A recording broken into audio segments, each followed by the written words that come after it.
Bonjour à tous, aujourd'hui je vous propose donc de l'intégration par changement de variable, avec ici un changement qu'on vous propose t égale exponentielle x. Alors ça paraît assez naturel quand on regarde l'intégrale, vous voyez, on a l'intégrale de 0 à 1 d'exponentielle x sur racine de 3 exponentielle x plus 2, donc on essaye effectivement de substituer cette exponentielle x par t.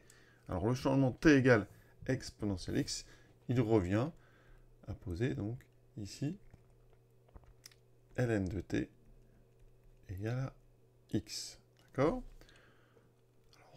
On va donc s'occuper d'abord des bornes, ensuite de la partie donc avant de x, et ensuite on s'occupera du dx. Tout d'abord, donc le 0. Alors ici, ça veut dire que x ici vaut 0, et ici x égale 1. Donc on doit chercher la valeur de t quand x vaut 0, avec notre changement x égale ln de t ou t égale exponentielle x. Alors on va prendre donc t égale exponentielle x, ça veut dire que t ici donc pour x égale 0, eh bien, on a t qui vaut exponentielle 0, donc qui vaut 1. Ensuite, pour x égale à 1, t vaut donc exponentielle de 1, c'est-à-dire e. Notre nouvelle intégrale sera donc de 1 à e, mais pensez bien, gardez en tête qu'ici, maintenant, c'est t égale à 1 et t égale à e. Ensuite, on s'occupe ici de l'expression. Alors, exponentielle x, c'est t, donc vous voyez, ça fait assez facilement t sur racine de 3t plus 2.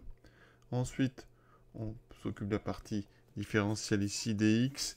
Donc, deux façons de faire. Si vous regardez t égale exponentielle de x, ça voudra dire ici, donc dt, on différencie à gauche, on différencie à droite. Il faut dériver exponentielle x par rapport à x, ça fait exponentielle x, et on rajoute bien sûr dx.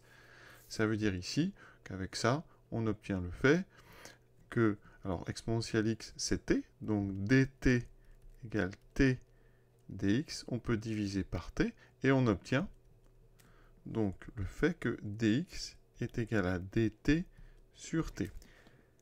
Si on utilise x égale ln de t, donc ça nous donnera dx ici, on dérive ln de t par rapport à t, ça me fait 1 sur t dt. Vous voyez qu'on obtient la même chose, donc pas de panique.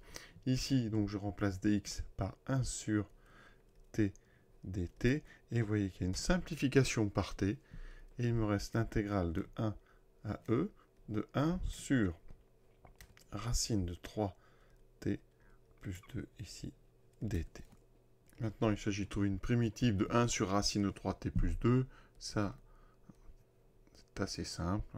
On sait que ça aura du racine carrée de 3t sur 2 avec un coefficient. Donc, ce qu'on peut faire, c'est rapidement dériver racine de 3t plus 2. Donc, ici, en dérivant,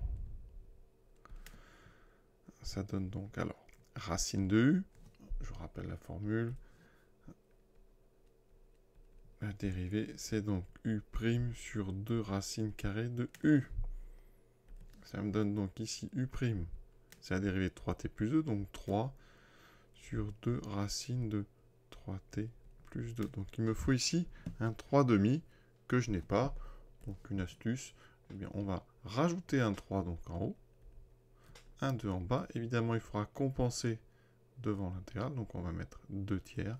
Conclusion, eh bien ici on aura donc 2 tiers.